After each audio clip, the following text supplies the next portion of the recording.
Hai semuanya, Assalamualaikum warahmatullahi wabarakatuh.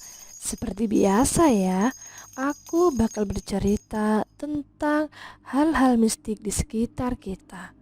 Tapi yang belum subscribe, subscribe dulu ya teman-teman. Terima kasih. Siap teman-teman, ayo langsung ke TKP. Cerita ini bermula di suatu desa kecil di pinggiran kota. Sebut saja Rudi namanya. Dia adalah penjual sate keliling yang biasa berjualan di desa tersebut. Rudi memang bukan asli penduduk desa tersebut, namun dia sudah beberapa tahun tinggal dan berjualan di desa itu. Beberapa hari terakhir, ada insiden yang membuat Rudi jadi amukan warga dan diusir dari desa itu.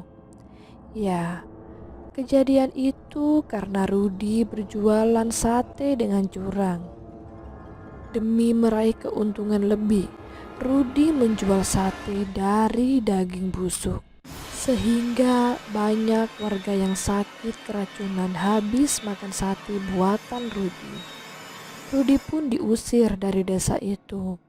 Maksud hati, Rudi ingin balik ke kampung halaman. Namun, hal buruk menimpa Rudi. Dia tertabrak truk di jalan, terseret beberapa meter, sampai akhirnya dia meninggal dan masuk ke jurang. Beritanya dengan cepat tersebar kalau Rudi si bakul sate busuk tertabrak truk dan jatuh ke jurang. Setelah kejadian itu, tak ada satu warga pun yang berani lewat daerah tersebut di malam hari. Pernah ada cerita dari mahasiswa yang magang lewat jalan itu tengah malam.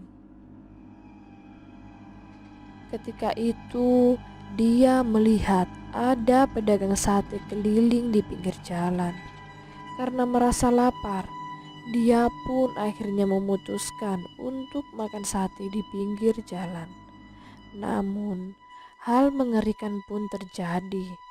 Belum selesai sate dimasak, penjual sate tersebut menoleh dan memperlihatkan mukanya yang rata, penuh dengan darah ke arah mahasiswa magang itu. Tanpa pikir panjang, dia pun berlari terbirit-birit dari tempat itu. Dan motornya pun sampai ditinggal di jalan sepi tersebut. Setelah kejadian itu, warga desa pun menjuluki tempat itu dengan wilayah hantu muka rata. Ih, serem sekali ya teman-teman. Masih berani lewat jalan sepi sendirian? Sudah dulu ya. Sampai jumpa di cerita seru selanjutnya.